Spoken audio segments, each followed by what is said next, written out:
नजर में, ओ खिलाता चेहरा कोई और था नजर में। वो बेवफा नहीं थी जो छोड़ गई सफर में। डीजे मिठू राजा पटसोनी।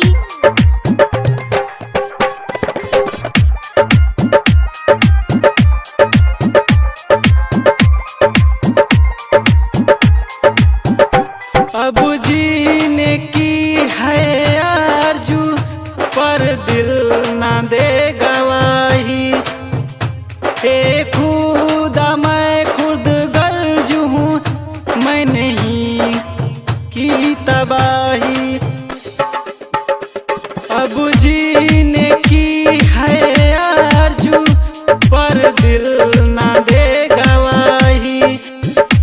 ए खुदा मैं खुद गर्ज हूँ, मैं नहीं की तबाही। तकदीर में नहीं था जो देखा था हम सफर में। तकदीर में नहीं था जो देखा था हम सफर में। वो बेवफा